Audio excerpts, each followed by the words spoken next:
Hi hello నమస్తే welcome to our channel. ఈరోజు మనం ఎక్కడ అంటే తెలంగాణలో బోనాల పండగకి ఒక ప్రత్యేకత ఉంటుంది. మరి బోనాల పండగలో శివశక్తులకి అదేవిధంగా జోగినీలకు కావచ్చు పోతరాజులకు చాలా ప్రత్యేకత ఉంటుందని మనకు తెలుసు. మరి బోనాల పండుగ అనేది ఎందుకు జరుపుకుంటారో ఈరోజు మనతో బోనం నితీష్ కన్న గారు ఉన్నారు. మరి అడిగి తెలుసుకుందాం. నమస్తే అండి. హాయ్ హలో నమస్తే అందరికి శనార్థి. ఎలా ఉన్నారన్న? బాగున్నా, మీరు బాగున్నారా? బాగున్నాం. ఈ బల్కంపేటలో నేను బోనం చేస్తున్నాను.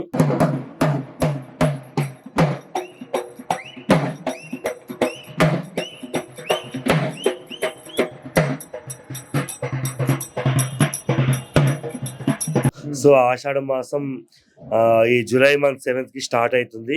సో ఈ రోజు 2వ తారీఖు మంగళవారం. అమ్మవారికి ఆషాఢ మోసం ముందే మైలబోనం తీసే అలవాటు మాకు ఎప్పటి నుంచో ఉంది. సో అందుకని మైలబోనం అమ్మవారికి తీస్తున్నాం. మైలబోనం అంటే అమ్మవారికి బోనాల పండుగ ముందు మైలబోనం తీస్తాము. తీసిన తర్వాత మళ్ళీ గంగ తెప్ప, తర్వాత బోనాలు అన్ని స్టార్ట్ అవుతాయి అన్నమాట. సోమవారం గంగ బోనాలు ఉంటాయి, తర్వాత మంగళవారం బోనాలు ఉంటాయి.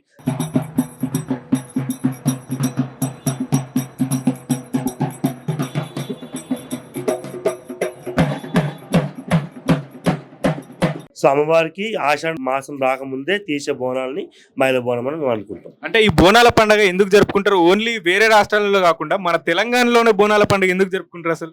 సో ఏంటంటే మన తెలంగాణ రాష్ట్రంలో ప్రత్యేకత అదే మాత్రం. బోనాలు అనగానే తెలంగాణ అంటే బోనాలు.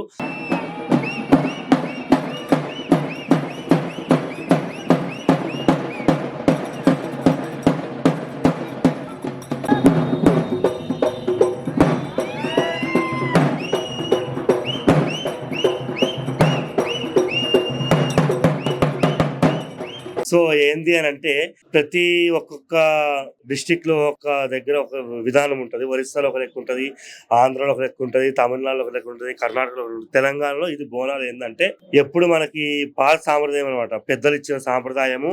అప్పట్లో అమ్మవార్లు వాళ్ళు చెప్పిన విధంగా వాళ్ళు ఎట్లా చేసిర్రో ఇప్పుడు మా పెద్దలు చెప్పిన విధంగా మేము చేస్తున్నాం బోనాలు.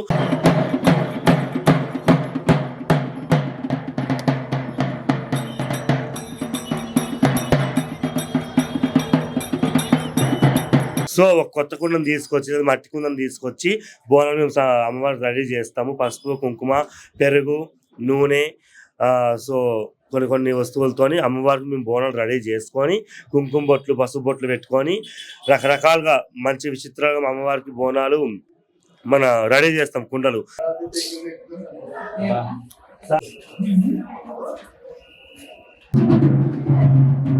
దాంట్లో పరమాన్నం కానీ, పచ్చాన్నం కానీ, పెరుగన్నం కానీ, బెల్లం నైవేద్యం కానీ, సాకలు కానీ పెట్టేసి అమ్మవారి పేరు తెచ్చుకుంటూ నృత్యం చేసుకుంటూ అంటే మీ పైకి అమ్మవారు వస్తుంది కదా, మీకు ఏమమ్మవారు వస్తుంది? నాకు వచ్చే దుర్గమ్మ, మైసమ్మ ఇద్దరు వస్తారు. దుర్గమ్మ, మైసమ్మ. అవును. అంటే మీకు ఎప్పటి నుంచి అమ్మవారు రావడం? నాకు 9 years చిన్న పిల్లగాడిని అప్పటి నుంచి దుర్గమ్మ వస్తుంది. సో 5 years బ్యాక్ నుంచి మా గురువు వారిని లగ్గం చేసినప్పుడు నాకు అనుకోకుండా, నాకు కూడా తెలియదు, మైసమ్మ వచ్చింది. అప్పటి నుంచి 5 years నుంచి మైసమ్మ ఉంది. సో నాకు 9 years పిల్లగాడిని అప్పటి నుంచి నాకు దుర్గమ్మ వచ్చింది. మరి లాస్ట్ ఇయర్ బోనాల పండగకి ఈ బోనాల పండగకి తేడా ఏముండబోతుంది మరి సరే? తేడా అయితే ఏం లేదు. అమ్మవారి భక్తి భావనలు అంతా ఒక లెక్కనే ఉంటాయి. మనం తీసేదాన్ని బట్టి అంత ఉంటది. ఎంత భక్తం చేసుకుంటే అంత ముక్తి కలుగుతుంది మనకు కూడా. అమ్మవారి బోనాలు ఏంటంటే ఎవరు ఏ రాష్ట్రం వచ్చినా, ఏ ప్రభుత్వం వచ్చినా, ఏమొచ్చినా కూడా మన భక్తి ద్వారా మనం తీసుకుంటాం కాబట్టి బోనాలు దాని దిక్కే మనకి ఏమైతే అంత మంచి జరుగుతుంది కాబట్టి సో అంత హ్యాపీ. ఎందుకంటే అమ్మవారు బోనాలు ఆషాఢ మాసంలో చేపించుకునేది అమ్మవారు కాబట్టి ఎప్పుడు మాకు తప్పు ఒప్పులైనా క్షమించేది, తన కళ్ళలో కడుపులు పెట్టుకునేది అమ్మవారి. తప్పులు చేసిన ఒప్పులు చేసిన కూడా చూస్తే అమ్మవారు చూసి కళ్ళలో కడుపులు పెట్టుకునేది కాబట్టి మేము ప్రతి ఏడాది అమ్మవారికి మొక్కుకొని సంవత్సరానికి ఒకసారి బోనాలు తీస్తాం. ఇప్పుడు చాలా మందికి ఉన్న డౌట్ ఏంటంటే ఆషాఢ మాసంలోనే బోనాల పండుగ ఎక్కువ జరుపుకుంటారు. ఈ బోనాల పండుగ అనేది ఆషాఢ మాసంలోనే ఎందుకు చేసుకోవాలి అంటే మనము లగ్గమైనాక పెళ్ళైనాక ఆడపిల్లలు మొత్తం మెట్టింటికి వెళ్ళిపోతారు పుట్టినింటి నుంచి. సో ఇదే పుట్టినింటి నుంచి మెట్టినింటికి వెళ్ళే ఆడపిల్లలు ప్రతి ఆషాఢంకి ఒకసారి తల్లిగారి ఇంటికి వస్తారు. ఇంటికి ఆడపిల్ల వచ్చిందని చెప్పి సంతోషంతో మేము పండగ జరుపుకోవాలి కాబట్టి ఏ పండగ మనం డిసైడ్ చేసుకుంటామని తెలియక అప్పట్లో పెద్దలు అమ్మవార్లు అందరూ చేసుకొని చేసుకొని అమ్మవార్లు కనిపెట్టిన సాంప్రదాయం మనకి ఆషాఢ మాసంలో నేను కన్నబిడ్డలు మీ ఇంటికి వస్తా కాబట్టి నాకు సారెలు, పసుపు కుంకాలు పెట్టి, ఒడిబియ్యాలు పెట్టి బోనాలు సమర్పించమని చెప్పి అమ్మవారు అప్పట్లో చెప్పారు కాబట్టి ఇప్పుడు పెద్దలు చేసినారు కాబట్టి వాళ్ళ నడివేకు మేము నడుస్తున్నాం. అది అంటే మీకు 9 ఇయర్స్ ఉన్నప్పుడు అమ్మవారు వచ్చింది అన్నారు కదా, అవును. అయితే చాలా మంది ఇళ్లలో యాక్సెప్ట్ చేయరు, అట్లా మీ ఇంట్లో యాక్సెప్ట్ చేశారా first? మా ఇంట్లో కూడా యాక్సెప్ట్ చేయలేదు. సో మా అమ్మ కూడా కట్లలో వేసారు 3 ఇయర్స్. 3 ఇయర్స్ చాలా బాధలు పడ్డాం మేము, చాలా అంటే చాలా బాధలు పడ్డాం. తిన్నికి కూడా గత లేకుండా ఉంటుండే. సో 3 ఇయర్స్ తర్వాత ఇదే మా ఊర్లో అమ్మవారు వచ్చి వేరే వాళ్ళకి వచ్చి ఇట్లా మీరు పిల్లగాని కట్లలో వేసిన మీకు అందుకే బాధలు అని ఒకరు చెప్తే దాన్ని బట్టి కట్లలో తీసినాం. తీసిన తర్వాత మా అమ్మ ఏమన్నదంటే నాకు ఒకటే ఒక కొడుకున్నాడు, వాడికి ఇట్లా సంతానం కావాలి, పెళ్లి కావాలి, మంచిగా ఉండాలి, రేపు పొద్దున వంశాన్ని ముందుకు జరపాలని చెప్పేసి అమ్మవారితోని మాట్లాడి, అంటే ఎవరికైతే అమ్మవారు వచ్చిందో ఆమెతో మాట్లాడి అంతా ఇది చేసుకొని, సరే అమ్మ అమ్మవారు కూడా అన్ని నేను ఇస్తా అని చెప్పి మాట ఇచ్చిన తర్వాత నా మీద దేవుడు వచ్చినప్పుడు మా వాళ్ళందరూ యాక్సెప్ట్ చేసిండ్రు అనమాట.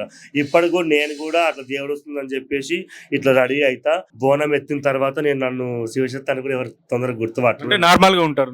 నార్మల్ గా ఉంటా, తొందరగా గుర్తు కూడా పట్టరు. ఎందుకంటే నార్మల్ నాది ఆఫీస్ నేను డ్యూటీ చేస్తా. డ్యూటీ అయిపోయిన తర్వాత ఎక్కడ డ్యూటీ చేస్తారన్న? నేను ఓ ప్రైవేట్ లిమిటెడ్ ఆఫీస్ లో డ్యూటీ చేస్తా.